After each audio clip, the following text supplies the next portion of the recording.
Magandang gabi po, Luzon, Visayas at Mindanao.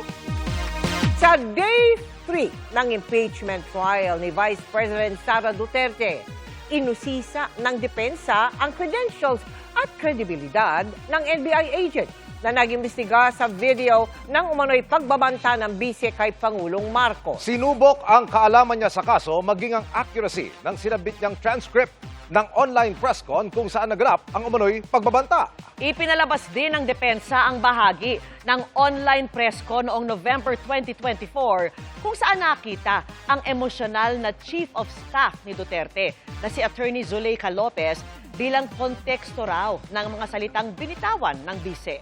At mula po sa Senado, nakatutok live si Sandra Aguinaldo. Sandra!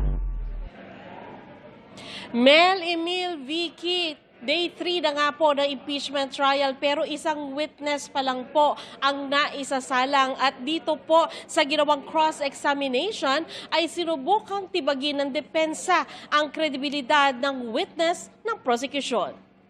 Of investigation dated February 10, 2020. Sa cross-examination sa witness ng prosecution na si John Mark Calilong, senior agent ng National Bureau of Investigation, sinubukan ng depensa na questionin ang kanyang kredibilidad. Si Calilong ang nag-imbestiga sa video ni Vice President Sara Duterte na ayon sa prosecution ay pagbabanta sa buhay ng Pangulo, First Lady at dating Speaker.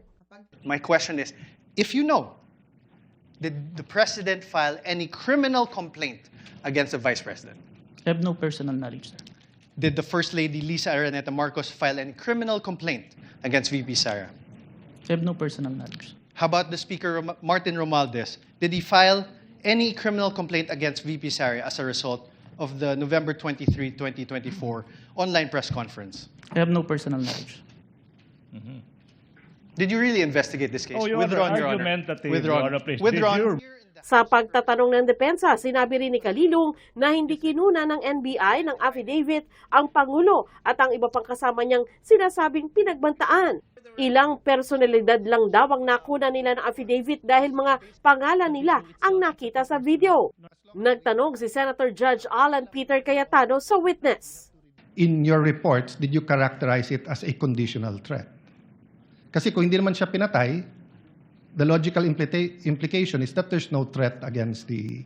So I'm not saying it's not illegal, immoral to contract a killer. It wasn't a conditional in your mind because may kinausap na. Even with or without, sir, it's still considered a threat. But your initial assessment, yung personal mo as an investigator, this is an investigation of the whole NBI, but yung personal mo. The threat is absolute, sir. Okay.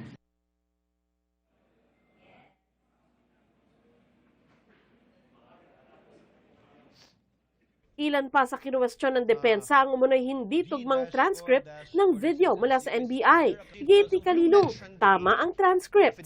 Gaya ng ginawa ng prosecution, tinalakay ng depensa ang sinasabing video ng pagbabanta ng bise noong November 2024. Ipinalabas ang bahagi ng video kung saan emosyonal na nagsasalita ang Chief of Staff ni VP Sara na si Zuleika Lopez na nakadetena noon sa kamera matapos ipa-contempt ng House Committee on Good Government na nag-iimbestiga sa paggamit ng bise ng confidential funds. To transfer me to the women's correctional in the dead of the night. I mean, bakit ganun? Wala na bang rights yung mga tao? They just go to your room and then just get... My life is being threatened. Alam nyo, I'm sure you saw in the hearing that my back hurts.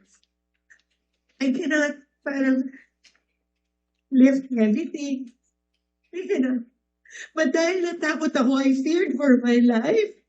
Tinanong ni Senador Riza Ontiveros ang depensa kung ano ang punto nito sa pagpapalabas ng video.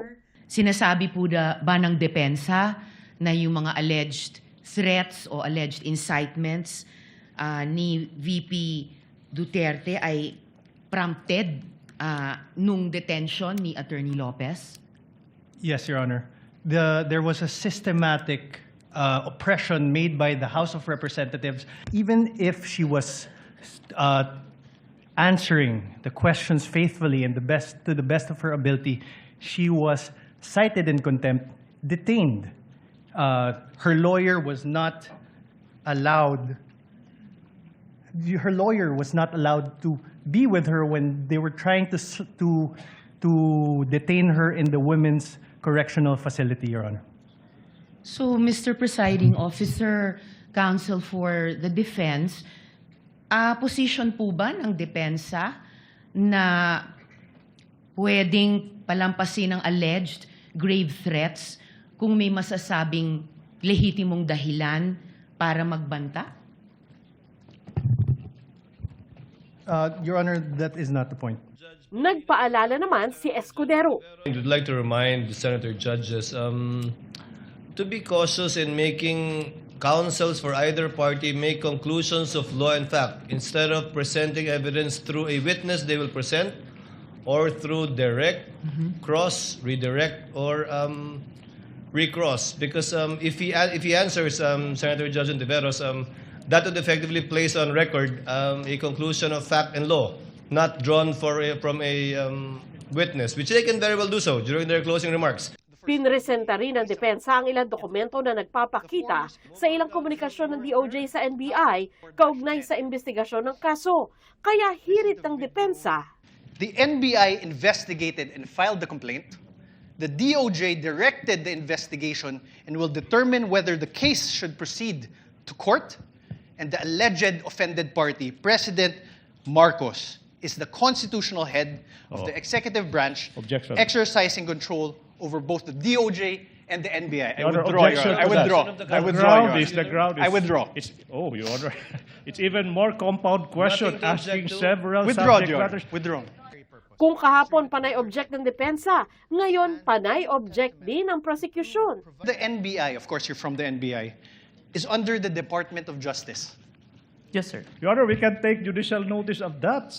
Your Honor, if I'm on cross, Your Honor. I know, but I'm on cross. there are things that No. did not be discussed. Your Honor, please. Can I, Your Honor? Your Honor, please. Counsel, let's give him some latitude. Much obliged, Your Honor, much Although we obliged. can't take judicial notice of that, it's part of his cross-examination. Yes, thank you, Your Honor.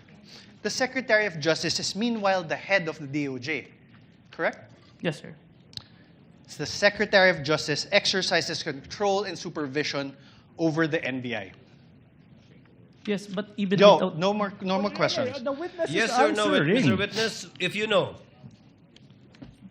Can you repeat, sir? Mr. Witness? The Secretary of Justice exercises control and supervision over the NBI. Yes or no? We are under, sir. But we're independent. So you do not know. Oh, Your Honor, that's sorry. argumentative. So Sir, you are do you- not know?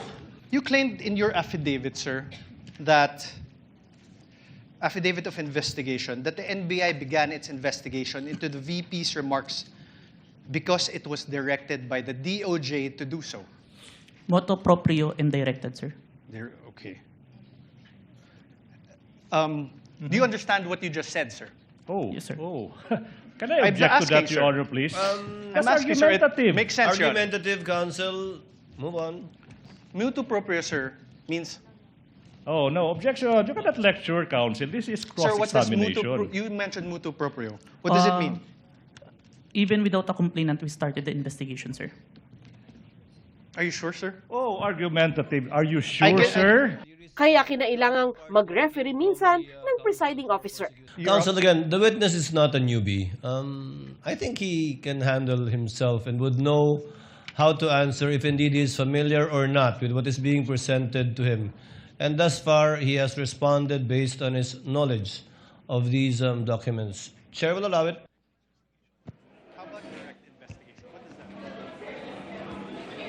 Vicky, matapos nga ang pagdinig ay matapos ang cross-examination ay tinapos na yung pagdinig ngayong araw na ito at magpapatuloy po ito sa Lunes. Vicky? Maraming salamat sa iyo, Sandra Aguinaldo.